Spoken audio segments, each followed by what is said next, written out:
Lebih dari sekedar pertempuran, Karbala adalah titik balik dari dalam sejarah Islam. Sebuah peristiwa yang menguji iman, memisahkan kebenaran dan kebatilan, dan meninggalkan warisan yang abadi. Apa yang sebenarnya terjadi di Padang Karbala? Selamat datang di Jadi Tahu, channel yang membahas seputar pengetahuan yang mungkin belum pernah kalian tahu sebelumnya. Namun sebelum melanjutkan videonya, silakan klik tombol subscribe terlebih dahulu, agar kalian tidak ketinggalan dengan video menarik kami yang lainnya. Jadi gini, tragedi Karbala itu salah satu peristiwa paling tragis dalam sejarah Islam. Kejadiannya berlangsung di tahun 680 Masehi, tepatnya di Padang Karbala, Irak. Cerita itu benar-benar bikin hati kamu pasti campur aduk. Jadi waktu itu ada dua pihak yang berseteru. Di satu sisi ada Imam Husain, cucu Nabi Muhammad SAW.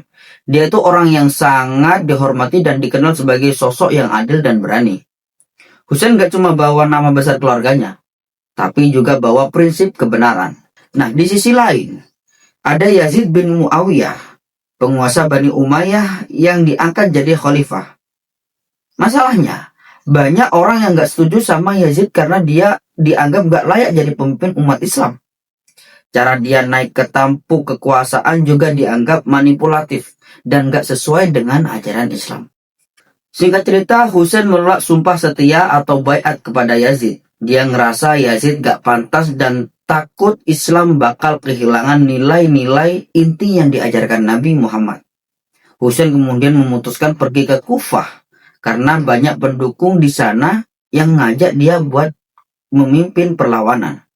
Tapi di tengah perjalanan, Husain dan rombongannya yang cuma sekitar 70 orang, termasuk keluarga dan anak-anak, dicegat pasukan Yazid yang jumlahnya ribuan. Di Padang Karbala itu, Husain dan rombongannya dikepung. Selama beberapa hari mereka disiksa dengan kelaparan dan kehausan karena nggak dibolehin akses air. Pada tanggal 10 Muharram yang sekarang kita kenal sebagai Hari Asyura, pasukan Yazid menyerang. Bayangin deh, 70 orang lawan ribuan tentara. Husain dan hampir semua anggota rombongannya gugur, termasuk bayi laki-lakinya, Ali Asghar. Yang bikin peristiwa ini makin memilukan adalah cara mereka diperlakukan.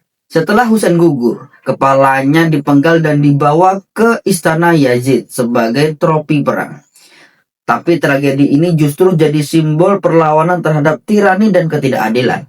Banyak umat Islam, terutama dari kelompok Syiah, yang memperingati tragedi Karbala sebagai pelajaran tentang pengorbanan, keadilan, dan keberanian. Jadi, inti tragedi Karbala itu bukan cuma soal pertempuran fisik, tapi perjuangan membela kebenaran meski harus menghadapi maut. Husain ngajarin kita buat nggak tunduk sama kezaliman. Bahkan kalau kita sendirian, sungguh cerita ini benar-benar bikin hati kamu merenung tentang arti hidup perjuangan. Gimana menurut kalian? Silahkan komen di bawah.